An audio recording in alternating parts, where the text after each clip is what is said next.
Chief justice Pakistan की ज़ेर सदारत जुडिशल कमीशन का पहला इजलास आज होगा। आईनी बेंचेस की तश्कील से मुतालिक पेशरफ्त मुतवक्के। जुडिशल कमीशन के सेक्रेटेरिएट के क़याम का भी फैसला होगा। चीफ जस्टिस काजी फायज ईसा 13 रुकनी जुडिशल कमीशन के सरबराह होंगे। जस्टिस मंसूर अली शाह और जस्टिस मुनीब अख्तर बतौर मेंबर शामिल होंगे। जस्टिस अमीनुद्दीन बतौर मेंबर शरीक होंगे। 5 अरकान पार्लियामेंट के अलावा वजीर कानून आजम नज़ीर ताड़र, अटॉर्नी जनरल मंसूर उस्मान अवान भी जुडिशल कमीशन का हिस्सा हैं। नुमाइंदा पाकिस्तान बार कौंसिल भी शिरकत करेंगे। आईनी बेंच के सरबराह भी जुडिशल कमीशन का हिस्सा हैं।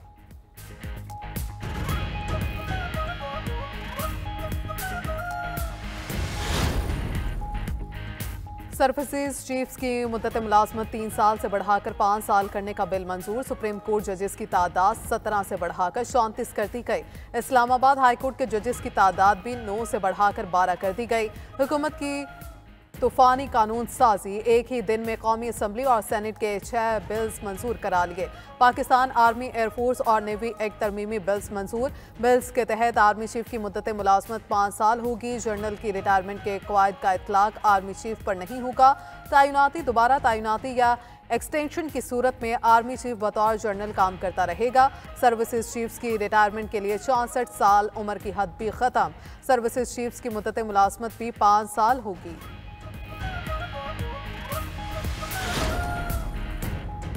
जजेस की तादाद बढ़ाने का बिल भी कौमी असम्बली में कसरत राय से मंजूर हुआ। प्रैक्टिस एंड प्रोसीजर तरमीमी बिल और इस्लामाबाद हाई कोर्ट एक्ट में तरमीम का बिल भी मंजूर। प्रैक्टिस एंड प्रोसीजर एक्ट तरमीमी बिल के तहत आईनी मामलात, अपीलें, नजरसानी इस्तदा आईनी बेंच निपटाएगा। वज़ीर कानून आजम नज़ीर ताड़र का कहना है जुडिशल कमीशन फैसला करेगा आईनी बेंचेस में कितने जजेस चाहिए। जो जजेस आईनी बेंचेस में जाएंगे वो साथ साथ दूसरा काम भी कर सकते हैं। कमेटी में चीफ जस्टिस, सीनियर मोस्ट जज और आईनी बेंचेस में सीनियर मोस्ट जज आएंगे। कायम मकाम सदर यूसुफ रजा गिलानी ने बिल्स पर दस्तखत कर दिए।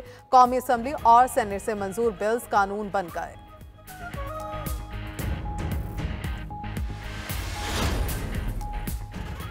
सुपर पावर अमेरिका की सदारत के लिए चुनाव का दिन आ गया। बाकायदा वोटिंग शुरू होने में चंद घंटे बाकी। इंतखाबात की तैयारियां मुकम्मल। सदर के लिए 5 उम्मीदवार मैदान में। डेमोक्रेट और रिपब्लिकन पार्टी में कांटे का मुकाबला। मौजूदा नायब सदर कमला हैरिस और साबिक सदर डोनाल्ड ट्रंप मद्दे मुकाबिल। कबल वोटिंग में कमला हैरिस आगे, ट्रंप पीछे। स्विंग रियासतों में ट्रंप का पलड़ा भारी। ग्रीन पार्टी के जिल स्टाइन भी सदारती दौड़ में शामिल। 2 आज़ाद उम्मीदवार ऑलियर और कॉर्नल वेस्ट भी किस्मत आजमाएंगे। इंतखाबी अहदेदार के मुताबिक लाखों बैलेट्स की दुरुस्त गिनती में वक्त लग सकता है। सदारती इलेक्शन में दोबारा गिनती की जरूरत भी पड़ सकती है। अमरीकी महकमा इंसाफ का 27 रियासतों के 86 इलाकों में निगरान तैनात करने का ऐलान, जो विफाकी कवानीन पर अमल दरामद यकीनी बनाएंगे। फ्लोरिडा, टेक्सास और मिसूरी के रियासती हुकाम ने निगरानों की ईरानी वज़ीर ख़ारजा का दौरा पाकिस्तान। सैयद अब्बास इराक़ची इस्लामाबाद पहुंच गए। एयरपोर्ट पर अफगानिस्तान और मग़रबी एशिया के लिए एडिशनल सेक्रेटरी ख़ारजा ने इस्तकबाल किया। ईरानी वज़ीर ख़ारजा वज़ीर आज़म शहबाज शरीफ से मुलाकात करेंगे। मुअज़्ज़ज़ मेहमान की नायब वज़ीर आज़म इसहाक डार से भी मुलाकात शेड्यूल। मुलाकातों के दौरान बाहमी दिलचस्पी के अमूर और पाक ईरान ताल्लुकात को मज़ीद फ़रोग़ देने पर गुफ्तगू होगी।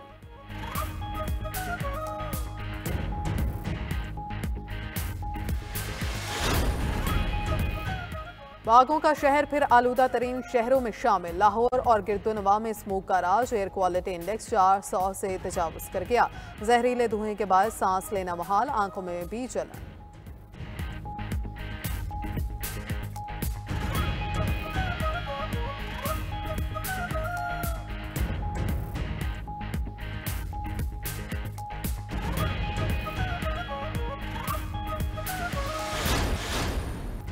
अमेरिकी इलेक्शन के सबसे बड़ी कवरेज सबसे बड़े चैनल 92 न्यूज पर। अमेरिका में मौजूद सबसे बड़ी टीम के साथ ह्यूस्टन, शिकागो, न्यूयॉर्क समेत शहर शहर रिपोर्टर्स सरगर्म पल पल बदलती सूरत हाल से रख रहे हैं नाजरीन आपको अपडेट। अमेरिका से तज्जियाकारों के बेलाग तबसरे भी सबसे बड़ी ट्रांसमिशन का हिस्सा।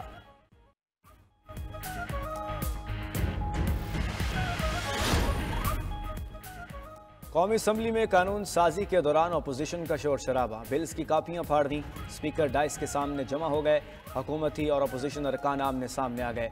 PTI ने नई कानून साजी को मुस्तरद कर दिया।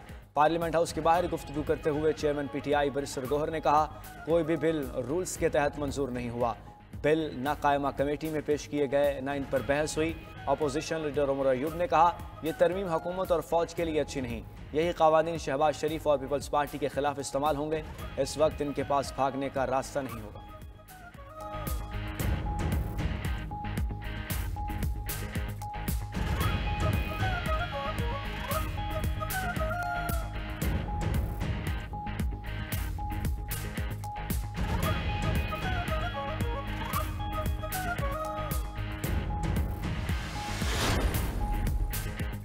आर्मी एक तरमीमी बिल की मंजूरी के बाद जनरल आसिम मुनीर 2028 तक आर्मी चीफ रहेंगे। फौजी सरबराहान की मुद्दत मुलाजमत में इजाफा तकर्री की तारीख से होगा। वज़ीर दिफा ख्वाजा आसिफ कहते हैं, पहले भी कई बार आर्मी चीफ्स को तौसी दी गई, इसके लिए सिविलियन हुकूमतों को पार्लियामेंट से तायद कराना पड़ी। अब मुद्दत मुलाजमत में तौसी का बाब खत्म हो गया। आर्मी चीफ की मुद्दत के तयन से मुस्तकबिल में भी जमहूरी हुकूमतों को फायदा होगा। वज़ीर इत्तलात अता तारिक कहते हैं, आर्मी चीफ की तैनाती से मुतल्लिक बेयकीनी को खत्म कर दिया गया। तरमीम अचानक नहीं लाई गई, इस पर मुशावरत जारी थी। ऑपोजिशन कानून साजी पर बात करने के लिए तैयार ही नहीं थी।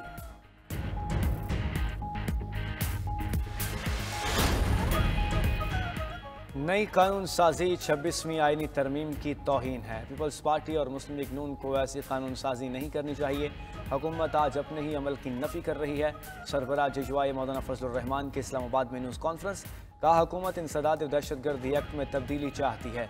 ये एक सिविल मार्शल लॉ होगा। पहले नैब से शिकायत थी, अब दिफाई इदारों को इख्तियार दिए जा रहे हैं। आर्मी चीफ की मुद्दत मुलाजमत में तोसी देना इंतजामी मामलात हैं।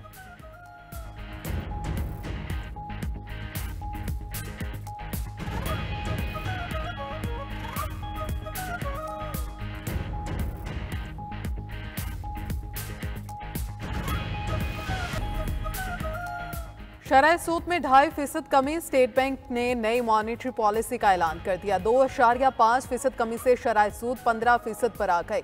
स्टेट बैंक का कहना है, महंगाई तवक्को से ज्यादा तेजी से कम हुई है। IMF प्रोग्राम की मंजूरी से गैर यकीनी कैफियत कम हुई। वज़ीर आज़म शहबाज शरीफ ने शरह सूद में कमी को खुशाइंद करार दे दिया। पार्लिमानी पार्टी इजलास से खिताब में कहा, शरह सूद में कमी से मुल्क में कारोबारी सरगर्मियों और रोजगार के मौके में इजाफा होगा। मुल्क में इंतशार फैलाने और मुल्क को दिवालिया करने के दहाने पर पहुंचाने वालों के नाकाम मंसूबे नाकाम हुए। अभी आपको बताएंगे, स्टेट बैंक ने मॉनेटरी पॉलिसी का ऐलान कर दिया है। आपको बता रहे हैं कि शरह सूद में 2.5% कमी कर दी गई है। शरह सूद 17.5% से कम होकर 15% पर आ गई है। स्टेट बैंक ने मॉनेटरी पॉलिसी का ऐलान कर दिया है। राशिद खान हमारे साथ मौजूद हैं। राशिद खान, इस पॉलिसी के हवाले तफसीलन बताइएगा। जी बिल्कुल, देखिए आज मॉनेटरी पॉलिसी कमेटी का इजलास था। इजलास खत्म होने के बाद जो एलामिया जारी किया गया, उसके तहत 250 बेसिस पॉइंट कम किए गए। हालांकि इम्कान यही दिख रहा था कि 200 बेसिस पॉइंट कम होंगे, लेकिन 250 बेसिस पॉइंट कम किए गए। बुनियादी शरह सूद इस वक्त जो है 15% पर आ चुका है। और जो एलामिया जारी किया गया उसमें यही कहा गया है कि जो महंगाई की तवक्को है वो ज्यादा है, तेजी से कम हो रही है लेकिन ज्यादा है। अक्टूबर में जो है बस मुद्दती हदफ के करीब पहुंच चुकी है महंगाई। और इसी तरह जो सख्त ज़रूरी पॉलिसी जो है उसमें भी कहा गया है कि इसमें कमी की जा रही है। और जो ग़िज़ाई महंगाई है उसमें तेजी, तेल साजगार आलमी कीमतों और गैस टैरिफ पर जो है वो रेट्स मुतवक्कर बदल हो रही है, कीमतें बढ़ चल रही है। और इसी तरह जो ज़रूरी पॉलिसी का मौक़िफ़ बयान किया गया है कि 7.5% हदफ जो है वो रखा गया है। और मुल्क की माशी सूरत हाल का जो जायजा लिया गया उसका भी जिक्र किया गया है कि जो रेमिटेंसेस है वो बढ़ रहे हैं। इसी तरह जो ज़र-ए-मुबादला के ज़खायर है वो भी बढ़ रहे हैं। बरामदात बढ़ी है लेकिन उसके मुकाबले में जो इम्पोर्ट है वो भी बढ़ रही है, जिसकी वजह से जो खसारा है वो थोड़ा सा काबू है लेकिन कंट्रोल में अभी भी नहीं है। जी राशिद खान, आपका शुक्रिया।